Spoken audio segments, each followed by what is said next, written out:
Hi friends, ఎలా ఉన్నారు? అందరూ బాగున్నారా? మీకు ఎట్లా ఉంది ఫ్రెండ్స్ గ్యాస్ బండి కష్టాలు? మేమైతే గ్యాస్ బండి కష్టాల వల్ల కట్టెల పొయ్యి వెలిగించాల్సి వచ్చింది ఫ్రెండ్స్.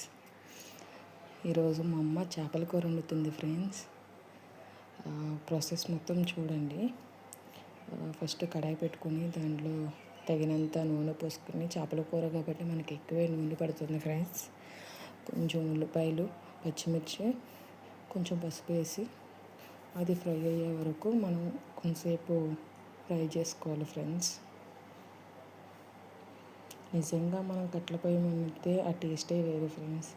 మనకి చేపల కూరలో కల్లా మెయిన్గా కరివేపాకు ఫ్రెండ్స్. కరివేపాకు ఎంత ఎక్కువ వేసుకుంటే మనకు అంత నీసు వాసన పోతుంది ఫ్రెండ్స్. మంచి చేపల కూర ఫ్లేవర్ వస్తుంది మనకి. ఇప్పుడు తగినంత అల్లం వెల్లుల్లి పేస్ట్ ఫ్రెండ్స్.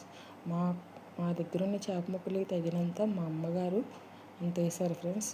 మీ దగ్గర చేపలు ఎన్ని ఉంటే అన్ని వేసుకోండి. ఇప్పుడు మామిడికాయ ముక్కలు కూడా వేస్తున్నాం ఫ్రెండ్స్.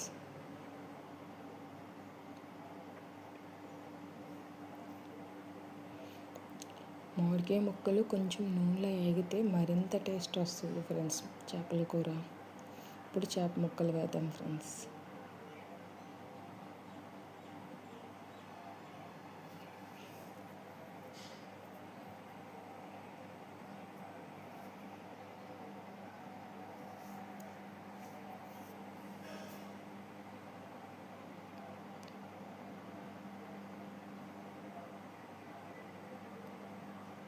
ఇప్పుడు తగినంత ఉప్పు, తగినంత కారం వేసుకుని కొంచెం వాటర్ పోసుకొని కొంతసేపు ముక్కకి ఉప్పు కారం పట్టేలాగా కొంతసేపు పొయ్యి మీద